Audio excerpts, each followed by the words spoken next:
Hi guys and welcome back to WePC. Today we're going to be looking at the XG43VQ gaming monitor from Asus.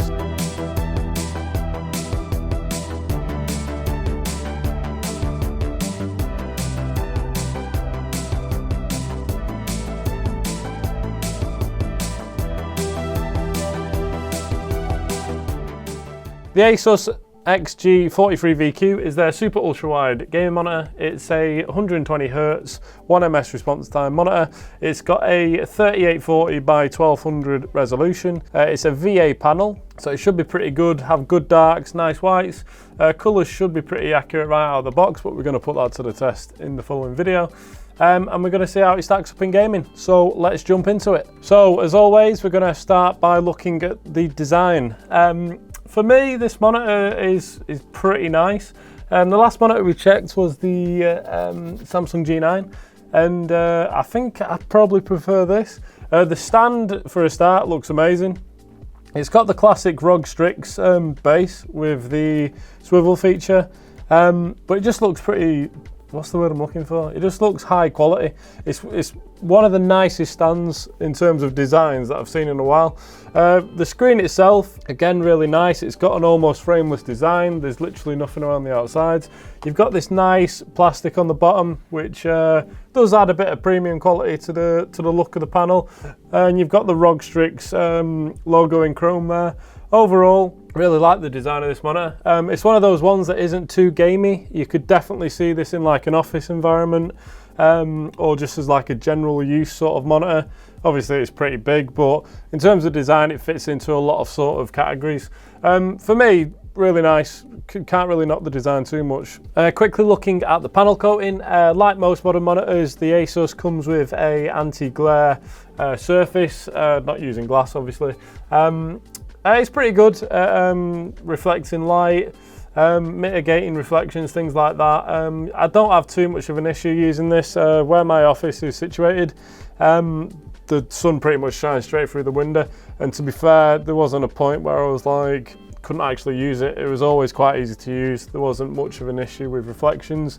That being said, it is curved and it is massive, so if you do have a pretty strong light source that's directly on it, it will affect you a little bit, but for the most part, pretty good panel coating. The bezels are 9mm around the outside and 21mm at the bottom. As I said before, it's an almost frameless design, so I quite like the bezels. They don't really take anything away from the viewing experience, but they are there. The one at the bottom, like I said before, 21mm, but they've used a really nice plastic on the bottom that doesn't look tacky, it looks more premium. Can't knock the bezels at all. Okay, so moving on to the stand, we have touched upon it briefly, but to go into more detail, it's one of the best things I think about this monitor. It's got a bunch of adjustabilities. A lot of monitors of this size, they're a bit more, what's the word, reserved in the amount of adjustments that you can actually have. This has a ton. So the height adjustments gives you a range of 120mm from its lowest point to its highest. The highest, it sits at 397mm. The monitor also comes with swivel adjustments. You have 16 degrees either way, which means you do have a lot of range there to try and find the perfect viewing angle. You also have front and backwards tilt. You can tilt it backwards by 20 degrees, you can tilt it forward by 5 degrees. Lastly, just looking at the design, the curve is a 1800R curve, and it's pretty immersive. It's not the 1000R that we've seen in other more premium monitors, but I mean it does the job. It makes you feel immersed in the game that you're playing. Obviously you've got to be playing the right game title, but if you do have a single player or a racing sim or something like that that's going to utilize the full size of this monitor, the curve works really well at just immersing you and making you feel part of that world. It's really nice. It adds a nice aesthetic as well to the monitor. It just makes it look really premium. So the curve does its job pretty well. This monitor comes with two USB 3.0s, two HDMI 2.0s, a DisplayPort 1.2, and your 3.5mm audio jack as well. Sticking with the audio, this monitor does come with built-in speakers, and I was pretty impressed actually. I've used a ton of different monitors now, and normally they're quite tinny, you wouldn't actually use them, but this thing, they're actually pretty good. I ran some music for it, watched a couple of TV programs, briefly obviously, and they're really good. First, if you've got a small room and enclosed space, the sound feels pretty full. It's not tinny at all, so if you don't have your own 2.1 speakers, or you don't have a headset, this does come with a speaker built in, and it's pretty damn good, so yeah, good work. Looking at the plug quickly, this does come with a power pack. It's a little bit annoying, but it's nowhere near as big as some of the other ones I've seen. The G7's got a huge one in comparison to this, so I mean, yeah, it's not ideal. I prefer the kettle plug, but in terms of size, if you do have a brick, it's not that big. In terms of the monitor, it's quite small actually, so yeah. We're going to take a quick look at the on-screen display. I've always liked how Asus do it, and once again, really happy. They use the joystick, which is just a little joystick underneath. You just press it in twice to get onto the menu. With this particular monitor, you've got literally a ton of things that you can change. You've got game visual, game plus, which is like your gaming settings. You can change the color, image quality. You've got a PBP setting mode, which is basically when you can split the display into numerous devices. So if you had, I don't know, an Xbox on your PC, you could split it down the middle and have this for Xbox, this for PC. That's always useful.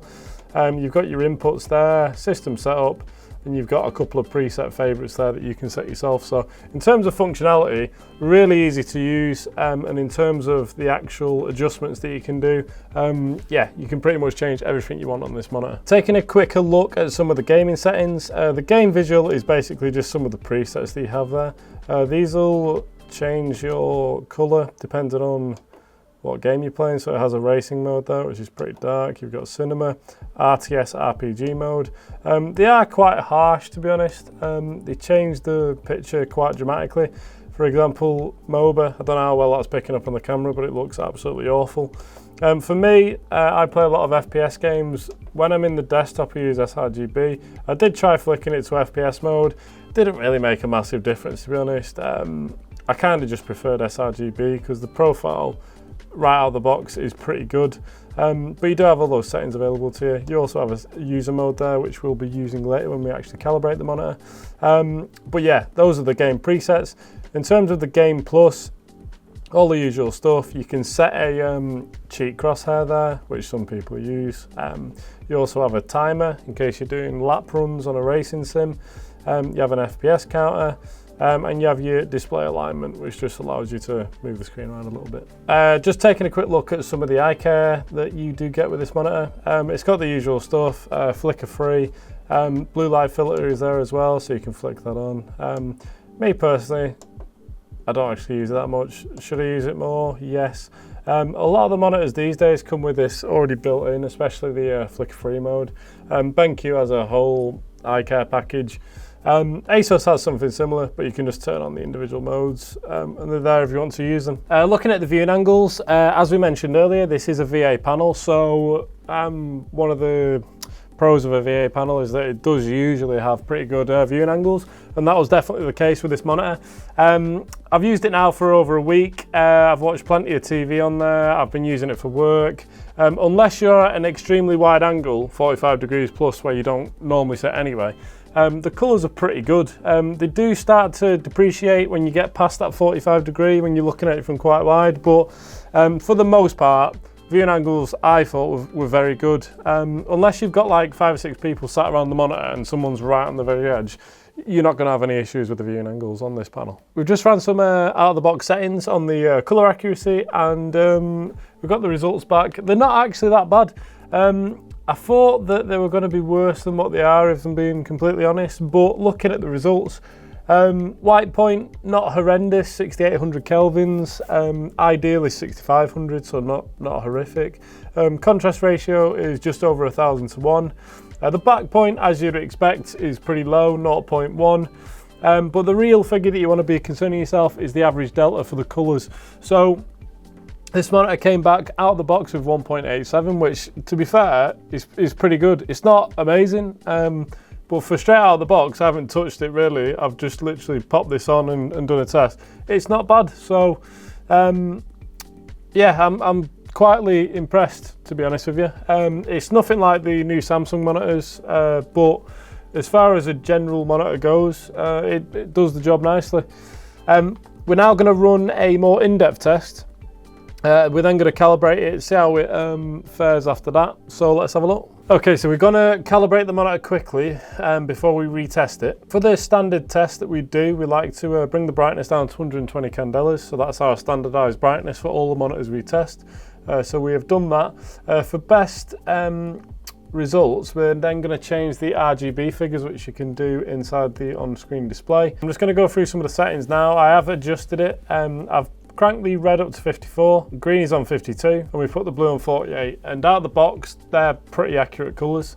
That being said, we're going to close that down, start that measurement, and we're going to begin the calibration process, which fine-tunes the colours on the monitor, gives it a profile, and then we're going to retest it to see how it stacks up against some of the other monitors that we've tested. Okay, so the calibrated test results come back.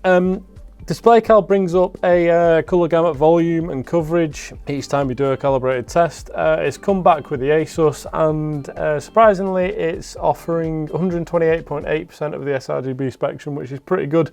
Now that's a 99.4% coverage, so that automatically makes this a very good monitor if you are doing any sort of editing in the sRGB spectrum, which most people do. ARGB and DCI-P3 are both very good as well, 83.5% and 85% respectively. So in terms of colours right now, they're extremely good.